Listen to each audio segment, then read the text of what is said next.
The verdict far too controversial. That's our special focus. The BJP has already interpreted the Ayodhya verdict coming from the Allahabad High Court as one that paves the way for the building of a grand mandir at Ayodhya. But is the BJP in danger of displaying triumphalism at a time when others are talking about national healing?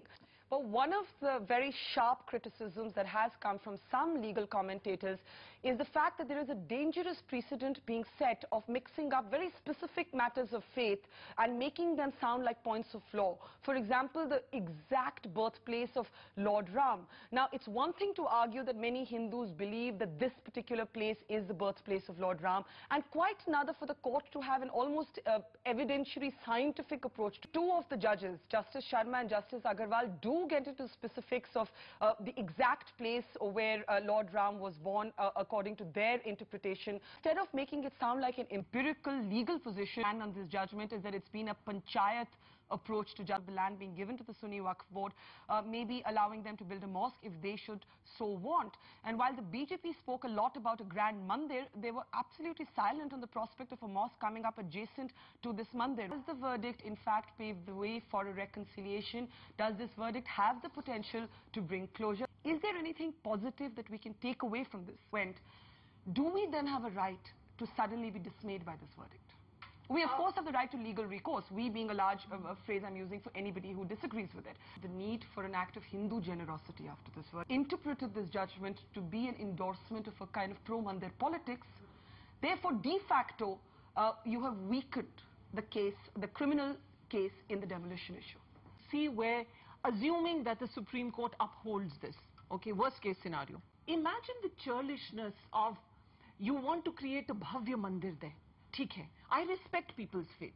You want to have that Bhavya Mandir there? For the Bhavya, the grand mandir, this innovative approach of the Allahabad High Court to dividing the property could have also included a reference to the demolition, that could have added some moral weight to this spirit of reconciliation. Are you disappointed that there is no reference to the demolition over this judgment? Many people speaking about judicial overreach, saying that this decision to divide the property was not something that any of the litigants were seeking. How they reached that conclusion is problematic. Critics saying that the court should not be getting into specific issues where for example, asserting where Lord Ram was born. And the ASI report that Ashok Desai referred to was rejected by many historians as not being accurate. But it is one of the things that has caused some disquiet among those who are uncomfortable with this judgment, that there is a kind of historicization of mythology, whereas Indians have been able to believe, or Hindus have been able to believe quite comfortably, as you say, without needing the specific, almost scientific accuracy of that. Did this judgment need to make a reference to the demolition? And if two of the judges are calling into question whether there was a mosque that stood at this structure without talking about the year in which the idols were placed in this structure, what does that do to the demolition case? We'll look at that. Against the BJP's political position on this issue, not have a view on whether there should be a grand mandir at Ayodhya. I think a number of Indian Muslims and many other citizens did not care per se about the Babri Masjid, but it became a much bigger issue when the demolition happened. It's almost like the demolition is what made this masjid more relevant in terms of symbolism. Come back to you, sir, about how Hindus have never needed to believe in a kind of scientific description of where Lord Ram was born. Yeah, that's true. A political movement and not a religious movement.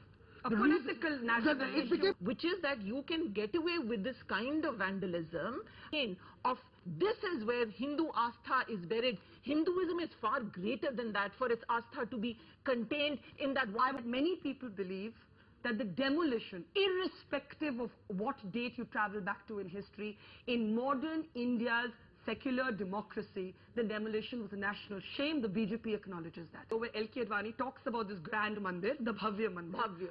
But an apology for the demolition. But Justice Sharma actually sort of depends on history to say that there wasn't even a masjid that stood here historically. I mean, he reaches a very specific conclusion. You said you were partially disappointed.